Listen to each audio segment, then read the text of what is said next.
professor at Claremont Graduate University. Dr. Zach is ranked in the top 0.3% of most cited scientists with over 180 published papers and more than 19,000 citations to his research. The best-selling author, entrepreneur, TED speaker, member of the Screen Actors Guild, and frequent guest on your favorite media programming such as Good Morning America and ABC Evening News. This talk shares new insights from the science explaining why some teams outperform others. It offers data showing the importance of inspiring workplaces and how inspiration can be measured. It is my honor to welcome to the stage Dr. Paul Zak. Hey, thank you so much. Great to be here with you. And we're going to talk about inspiring workplaces today. How about that? It's going to be awesome. And we'll have some time for questions in the chat. So it'll be fun. Let me see if I can do a screen share here. There we go. Thank you. Whoever helped me with that. So this is from my new book. Came out about 3 weeks ago called Immersion, the Science of the Extraordinary and the Source of Happiness. And I really want to make this connection from inspiring workplaces, great employee experiences, to great customer experiences, to overall organizational performance. So let's talk about how we do that. You can find out much more about me and about the work I'm doing at those links below. So here's the problem. We're out of people. Let's be honest. Look at this amazing graph. This is US data, very recent. 1.7 million people after the COVID lockdowns just quit the workforce. They just quit. They're gone. Right? And this is representative of Western Europe, a lot now in Eastern Europe, and even in Latin America. Mexico has a 3.9% unemployment rate. Mexico, right? There's not an excess of humans. There's a shortage of humans. So it's incumbent on us to create inspiring workplaces where people can voluntarily put their passion, put their energy, put their cognition into creating extraordinary experiences for customers, creating amazing value and getting the satisfaction from doing that. It's more important now than ever. And that's what I've been working on for the last 25 years of my life, is the underlying neuroscience of human connection, teamwork, and cooperation. So humans are what's called a gregariously social species. We will socialize with almost anybody, right? Anyone who doesn't have a giant knife and going to murder us, we want to talk to them. We want to interact with them. It's fun to live in big cities, and it's very natural for humans to be put in a building and work together. So on a first baseline, what they taught you in Economics 101, that work sucks. Work provides just utility. That's not true, actually. We like working. We like working in groups. What I want to talk about is how we make that work more interesting, more valuable to the individual employee and to the organization. And the science we've done is quite interesting. So here's kind of the algorithm that my work has identified. So the first thing is we've got to establish psychological safety. If I come into work and I am stressed out, if I cannot devote the neural bandwidth to being a good team member, to being productive, then I'm just not going to be effective at work and I'm not going to enjoy it. So once I have established psychological safety, then when I become immersed in work, and I'm going to define neurologic immersion in a moment, when I'm immersed, I have a sense of value. Immersion is like the value that my brain gets from doing experiences that involve other people. And so when I have that high value, I put in more discretionary effort. And again, unlike Economics 101 taught you, the neuroscience predicts and the data support that these experiences, immersive experiences of work, will be enjoyable, right? We dig it. We're turned on by doing this task. It's important I know where I'm going. That's what I call purpose. I got to know what my goal is. If I don't have goals, I'm just wandering around. That tends to inhibit immersion. And then finally, when I have the sense of joy, I put in more effort and the organization performs better. So we have this positive feedback loop between doing stuff that I'm passionate about, putting a lot of effort into it, and having the sense of satisfaction from that. At the same time, that organization performs better. So if we can pull this off, this is a great approach. So let's talk about the barriers to pull this off and underlying science. First is establishing psychological safety. So this is typically done with surveys. Amy Edmondson at Harvard Business School developed one. The problem with surveys is if I'm in a very diverse workplace, if I'm new, am I really, even if it's anonymous, am I really going to say, oh, I don't feel safe here? Or can I even report that unconscious emotional response? And the answer is not very well. And so we developed a physiologic measure using a wearable like a smartwatch and a phone and a cloud algorithm, so we can actually measure minute by minute people's psychological safety, so that from a leadership perspective, we can ensure that people feel comfortable, feel safe. We can identify the location and managers to do a better job and copy what they're doing. So it's very important to establish psychological safety first. And I don't have time to talk about all the ways to do this, but the book has an extensive discussion of that. So the second is what I call neural job crafting, helping people identify those tasks at work that really turn them on, that give them great value, what I call immersion in the brain. So that value comes from two core components in the brain. One is attention. I got to be here. If I'm distracted doing something else, it's not going to be a great experience for me. And the second is I have to really care about this. I call that emotional resonance. So the attention and the emotional resonance are associated with the binding of dopamine and oxytocin.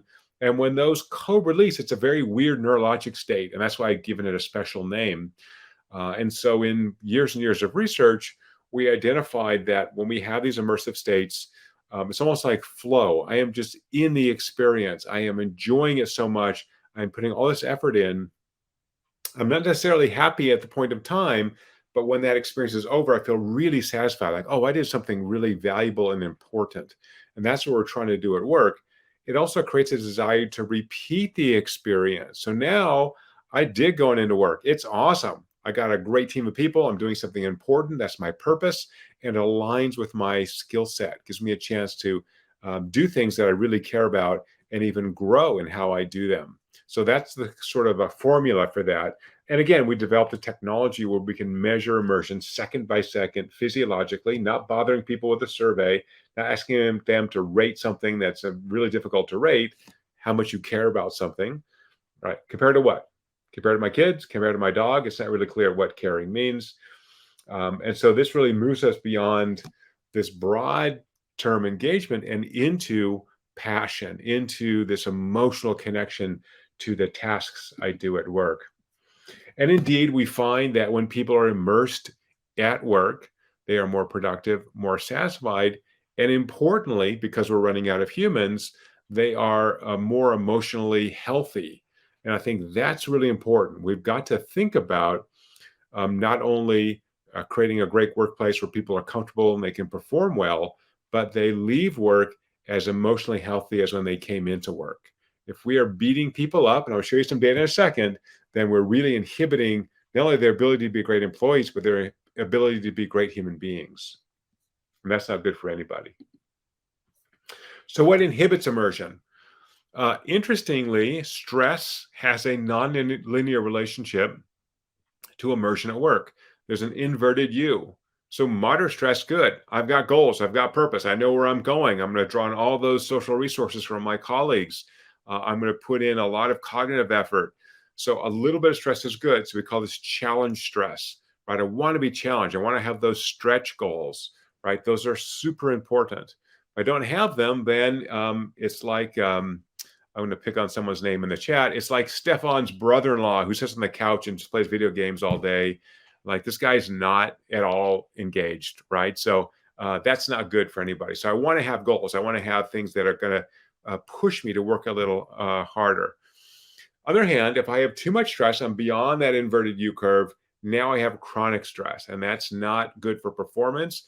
And it also means inhibits my sleep. It increases my risk of cardiovascular disease, diabetes. No one wants to be in a chronic stress mode. Again, sometimes we're beyond that curve for a short period of time because we just have to, we're behind deadline or some crisis happened. It's okay for short periods of time. But from a management perspective, I want to give people these stretch goals. I want to guide them, coach them towards being successful, but then also give them a chance to recover. So the brain is in this sense just like a muscle, right? When you work out, you need recovery time. Your brain also needs recovery time. The other interestingly inhibitor of immersion at work are high levels of testosterone. These happen when you pit employees against each other. So I want in-group cooperation and out-group competition. So I want that moderate stressor from kind of gain market share from that other company, from doing better than somebody else.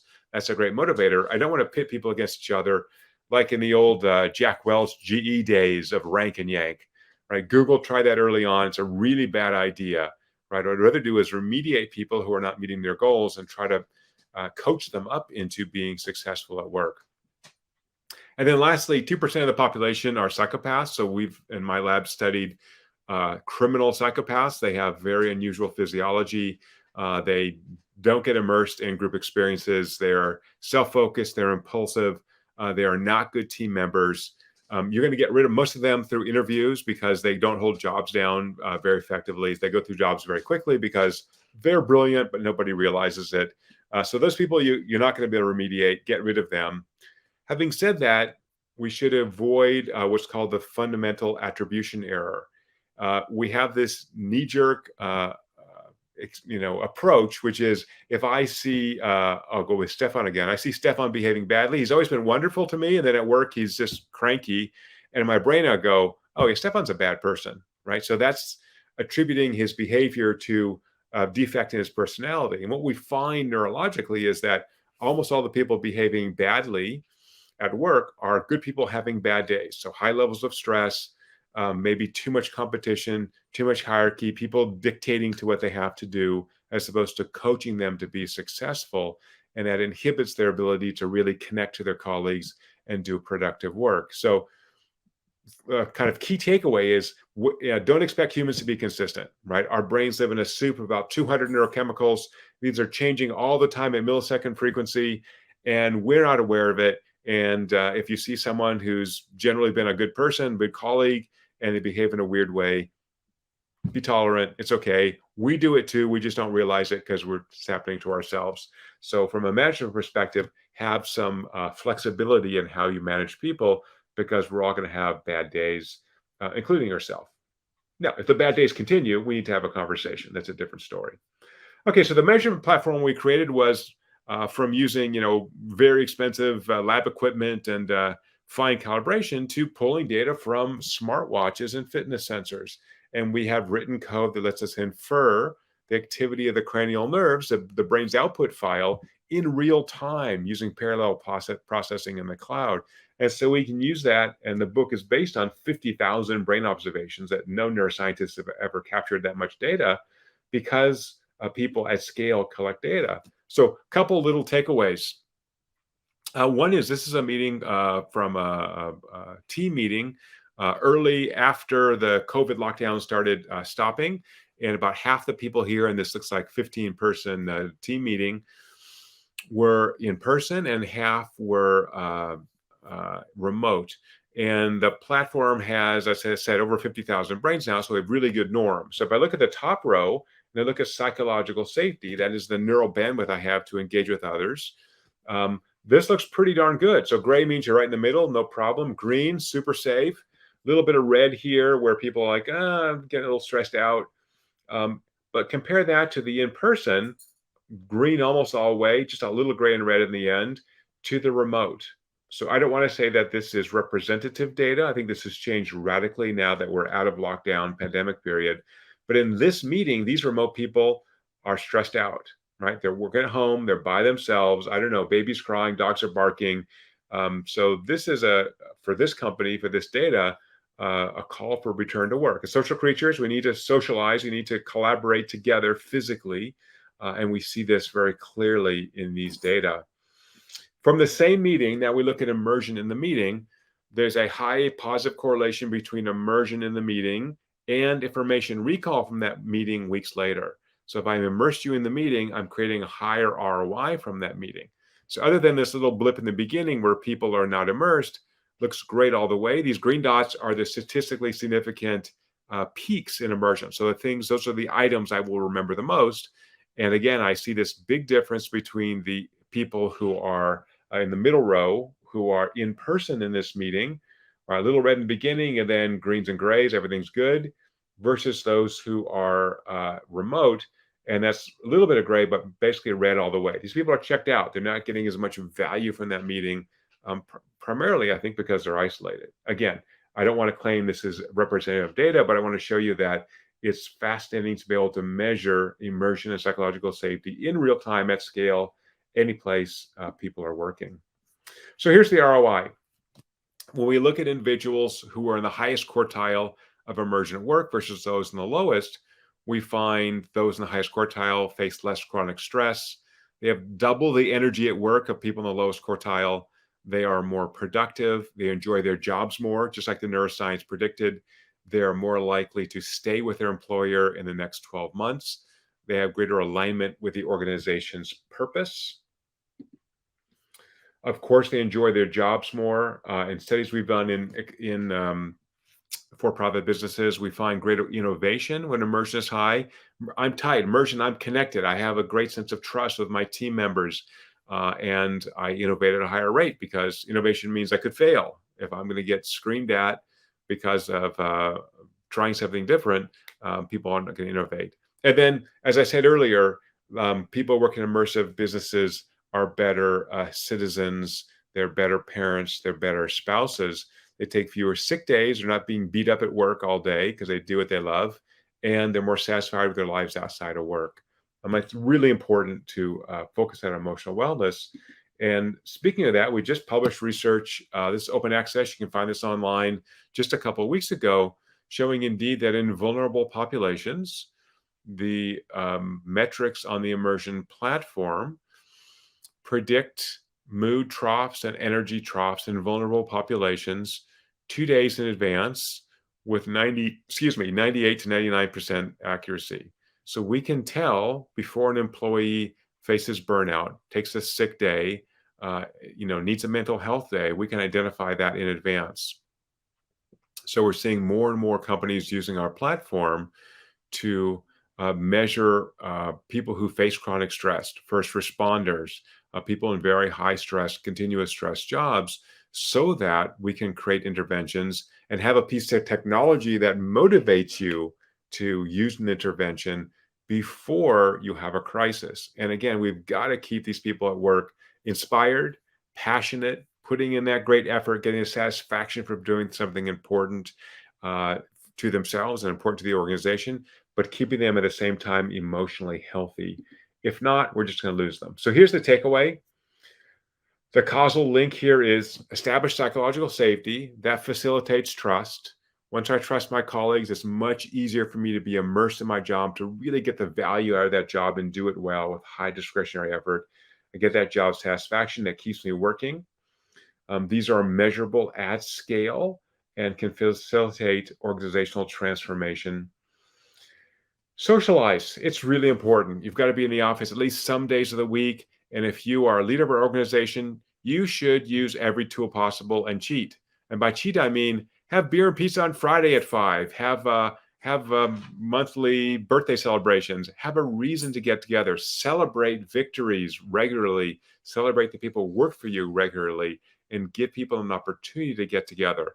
If that is, company pays for lunch, 3 days a week or 5 days a week, go for it. I think it's a great way to get people to sit down, spend some time together, get to know each other so that they have an integration of their work lives and their personal lives. And then lastly, we find that people who are highly immersed at work actually shed the stress of work more rapidly when they leave the office. So they are able to let it go, take a break, spend time with friends and family outside of work, and get the value, the neurologic value, the health value of that, so they're not just totally stressed out. So much more in the book. You can find it on Amazon or wherever you like. Feel free to send me a direct message on Twitter or shoot me an email at getimmersion.com.